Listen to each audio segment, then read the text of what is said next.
O esporte que escolhemos foi a natação. O grupo é composto pelos integrantes Bruna Silva Leal, Breno Ferreira Lima, Danilo Kesen Gonçalves, Cristiano, Igor Veronês e Wendel Mendes. A introdução do nosso trabalho. Estilo de natação, espaço físico para esporte, condições ideais para natação, vetores de força, resistência, flutuabilidade, gravidade, inércia e torque. Estilos de natação. Os principais estilos de natação incluem estilo livre, onde qualquer técnica é permitida. Peito, que exige simetria nos movimentos.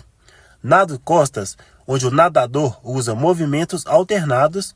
E a postura da borboleta, que exige sincronização dos braços e pernas. Espaço físico para o esporte. Uma piscina olímpica deve ter 50 metros de comprimento, 25 metros de largura e profundidade mínima de 2 metros, com 10 raias que mediamente têm 2,5 metros de largura, além de outras condições como temperatura da água entre 25 e 28 graus e iluminação adequada. Condições ideais para nadar. As condições ideais incluem água limpa e com pH equilibrado entre 7,2 e 7,8, boa ventilação em piscinas internas e área bem iluminada para garantir a segurança e desempenho do nadador, além de uma sinalização de segurança visível. Vetores e forças na natação. Vetores de força. Os vetores de força na natação são cruciais para a propulsão. Ao realizar uma braçada, a força é aplicada na água com os braços, criando o vetor propulsivo, que empurra o nadador para frente. A eficiência desse vetor pode impactar significativamente a velocidade do atleta. Vetor de resistência.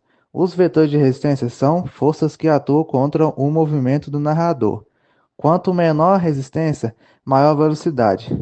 A posição hidrodinâmica do corpo reduz o arrasto, enquanto movimentos desalinhos aumentam a resistência. Meu nome é Bruno, eu vou falar um pouco sobre os vetores de flutuabilidade. A flutuabilidade é a força que mantém o nadador à superfície. Esse vetor atua para cima, equilibrando o peso do corpo, o que o vetor da gravidade. O bom controle de flutuabilidade é essencial para uma técnica eficiente de nado. Vetores de gravidade. A gravidade puxa o corpo do nadador para baixo, contra a flutuabilidade. Controlar a posição do corpo para que permaneça horizontal é vital, pois uma posição errada aumenta a resistência e diminui a velocidade. A inércia refere-se à tendência do corpo de manter seu estado de movimento. Durante viradas, a inércia ajuda a manter a velocidade do nadador mesmo após o impulso inicial ao empurrar a parede da piscina. O torque é gerado pela rotação do corpo, essencial em técnicas como o nado crawl. O vetor de torque permite que o nadador aumente a força propulsiva sem um consumo excessivo de energia, melhorando a eficiência do movimento. Eu sou o Igor Veronese e vou falar sobre a margem de erro. Durante a construção de uma piscina, variáveis como o controle de qualidade e habilidade dos trabalhadores podem impactar as dimensões finais.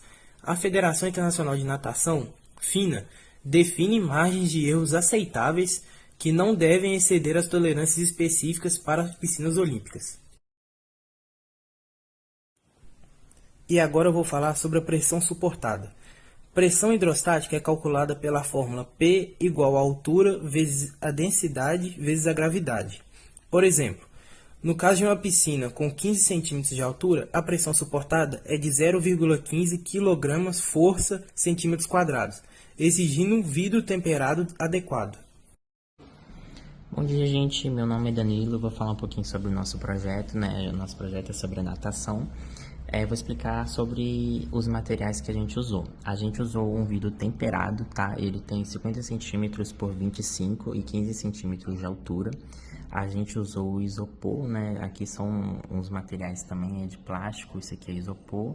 A bancada também é de isopor e a gente usou luzinha para poder representar a piscina. E por cima também a gente usou papel cartoon, né, para representar as guias da piscina. que acontece? Antes da gente fazer esse trabalho, a gente teve que calcular a pressão suportada da água sobre vidro.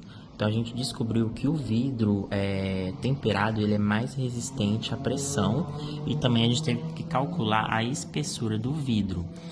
E aí a gente teve que achar o cálculo da pressão da água, que deu 0,15, ou seja, um vidro que contém 6 milímetros de espessura, ele aguenta de pressão 1,5. Então a gente viu que o melhor a se fazer era ter um vidro que continha 6 centímetros de espessura, para aguentar a pressão da água sobre o vidro.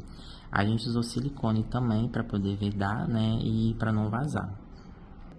Aqui eu vou representar, né, o bonequinho nadador e eu vou falar um pouquinho sobre os vetores, assim como os meninos falaram. Eu vou falar sobre o vetor da força. Um exemplo que a gente pode dar é quando o braço dele, né, ele está nadando e ele exerce a força da água, do braço sobre a água, que é um vetor de força. A gente também tem um vetor de resistência, que é quando o nadador ele faz força, quando a água faz força contra o nadador, né? Esse é um vetor de resistência. Aqui também a gente pode representar pelo vetor da gravidade, que é quando a gravidade puxa o corpo do nadador, né, para o fundo, e é onde ele atua contra a flutuabilidade. A gente também tem os vetores de inércia, como foi falado pelos meninos, que diz a respeito da tendência do corpo a continuar em movimento ou permanecer em repouso. E também a gente tem a questão do vetor de torque. O que seria isso? É quando o nadador usa o tronco dele, né, que seria essa parte aqui, e fazendo uma rotação para aumentar a eficiência das braçadas, que é quando ele bate, né, a mão dele sobre a água, onde ele consegue